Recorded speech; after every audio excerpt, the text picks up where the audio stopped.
इसी के चलते वो जेनेरिक दवाओं को बदनाम करने के लिए प्रचार कर रही हैं।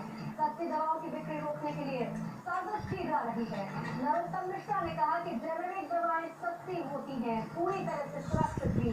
स्वास्थ्य विभाग के प्रमुख सचिव प्रदीप कृष्णा ने ये भी कहा कि पिछले 2 सालों में अब तक जेनेरिक दवाओं के केवल 143 सैंपल की अमानत पाए गए, जिनमें से केवल 2 दवाओं का वितरण भी हुआ है।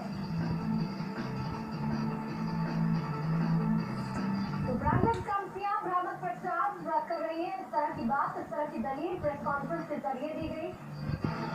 स्वास्थ्य मंत्री नरोत्तम मिश्रा इस प्रेस कॉन्फ्रेंस में मौजूद थे और आपको बता दें, सत्यदेव कटारे नेता प्रतिपक्ष जिन्होंने अमानत दवाइयों की बिक्री को लेकर आरोप लगाया है मुख्यमंत्री शिवराज सिंह चौहान और स्वास्थ्य मंत्री नरोत्तम मिश्रा पर, कहा है इस मामले की सीबीआई जांच होनी चाहिए।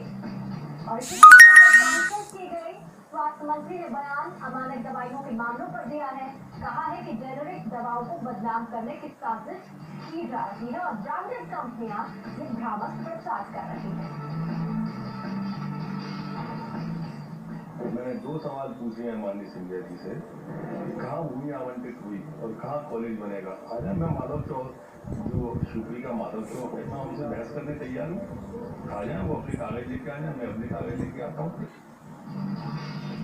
तो मानक दवाइयों के मामले में स्वास्थ्य मंत्री की तरफ से बयान का जेनेरिक दवाओं को बदनाम करने की साजिश है। ये भी कहा है कि कई ब्रांडेड कंपनियों का बिजनेस प्रभावित हो रहा है और इसी की वजह से वो जेनेरिक दवाओं को बदनाम करने के लिए प्रचार कर रही हैं। सस्ती दवाओं की बिक्री रोकने के लिए साजिश भी रची जा रही है।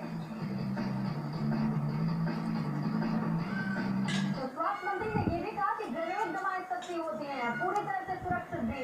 स्वास्थ्य विभाग के प्रमुख सचिव प्रदीप कृष्णा ने ये भी कहा, पिछले 2 सालों में अब तक जेनेरिक दवाओं के केवल 143 सैंपल अमानक पाए गए, जिसमें से 2 दवाओं का वितरण भी हुआ है। और सीधे भोपाल का इस वक्त रुख कर लेते, मेरे सहयोगी अतुल पाठक ज्यादा जानकारी के साथ मौजूद है। अतुल, इतना तो तय है कि सत्यदेव कटारे ने आरोप लगाया